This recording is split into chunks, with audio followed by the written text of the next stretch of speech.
Halo Sobat 100, masih bersama saya Roseta Adrianto dalam program 100 Institute. Dan kita masih membahas soal-soal SBMPTN tahun 2016. Berikut ini ada soal berhubungan dengan bab elastisitas. Pada video kali ini ada dua kawat, nanti yang ditanya adalah rasio regangannya. Simak soalnya baik-baik ya. Jadi di sini diketahui tinjau dua kawat sejenis. Kawat pertama itu diberi beban 75 Newton dan kawat kedua diberi beban 50 Newton. Jika diameter kawat pertama 2 kali diameter kawat kedua, pertanyaannya rasio antara regangan kawat pertama dan regangan kawat kedua itu berapa? Oke, Sobat 100, sebelum mengerjakannya lihat ilustrasi gambar berikut ini. Jadi katakanlah di sini ada kawat yang pertama ini diberi beban sebesar 75 Newton. Kemudian kawat yang kedua itu diberi beban sebesar 50 Newton. Diketahui di soal bahwa kawat yang pertama itu diameternya 2 kali kawat yang kedua. Nah, nanti yang ditanya rasio regangan kawat pertama terhadap regangan kawat kedua.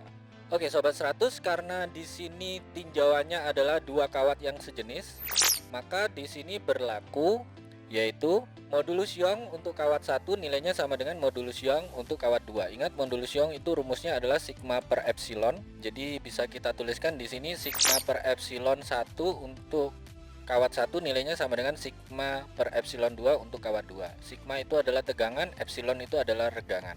Nah, sigma itu rumusnya adalah F per A ya, yang mana F-nya di sini adalah gaya berat, sehingga bisa kita tuliskan di baris berikutnya yaitu W1 per A1 dibagi dengan epsilon 1 nilainya sama dengan W2 per A2 dibagi dengan epsilon 2. Nah, karena di soal yang diketahui adalah diameter, terus Sobat 100 anggap bahwa kawat ini berbentuk lingkaran, maka luas penampangnya itu adalah 1/4 pi diameter kuadrat, sehingga kita tuliskan di baris berikutnya W1 per 1/4 pi D1 kuadrat dibagi epsilon 1 sama dengan W2 per 1/4 pi diameter 2 kuadrat dibagi dengan epsilon 2. Nah, di ruas kiri ada 1/4 pi, di ruas kanan juga ada 1/4 pi. Ini bisa kita coret habis.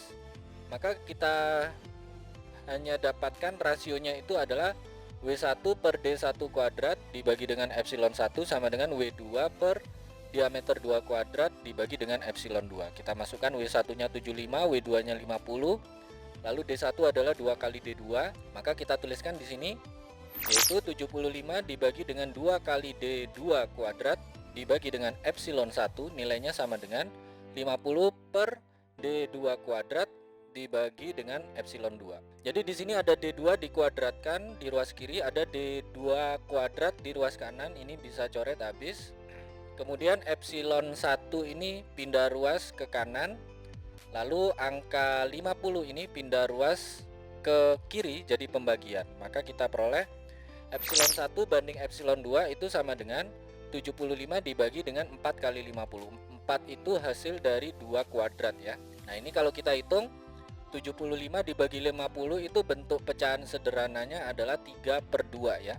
Nah, angka 2-nya kalikan dengan 4, maka kita peroleh rasio regangan kawat 1 dan kawat 2, epsilon 1 banding epsilon 2 itu sama dengan 3/8. Ini jawabannya ya, Sobat 100. Oke, Sobat 100, sampai di sini bisa dipahami ya. Jadi ingat baik-baik, jika ada soal berhubungan dengan dua kawat sejenis, maka solusinya adalah modulus Young kawat 1 sama dengan modulus Young kawat 2. Ingat, modulus Young itu rumusnya adalah sigma per epsilon, yang mana sigma adalah tegangan, epsilon adalah regangan. Rumus sigma atau tegangan itu adalah gaya persatuan luas, yang mana gaya yang dimaksud di sini adalah beban yang diberikan ke masing-masing kawat. Lalu kalau di soal ini berhubungan dengan diameter kawat, maka untuk luas penampang ini Sobat 100 pakai rumus 1/4 pi d kuadrat. Nah, nanti dengan melakukan substitusi formula yang ada, nanti Sobat 100 dapatkan rasio seperti ini ya. W1 per D1 kuadrat dibagi epsilon 1 nilainya sama dengan W2 per diameter 2 kuadrat dibagi dengan epsilon 2. Sobat 100 masukkan angka, lakukan perhitungan, nanti ketemu nih. Rasio antara regangan kawat pertama dan regangan kawat kedua itu sekian banding sekian. Begitu ya Sobat 100, sampai di sini bisa dipahami ya. Nah, kalau Sobat 100 sudah paham untuk video penjelasan ini, Sobat 100 bisa melihat atau mempelajari video penjelasan yang berikutnya. Lalu, Untuk pertanyaan atau soal-soal berkaitan dengan mata pelajaran matematika, fisika, kimia, Mandarin atau English, Sobat 100 bisa tanyakan soalnya di aplikasi tanya jawab soal. Oke Sobat 100, selamat belajar ya.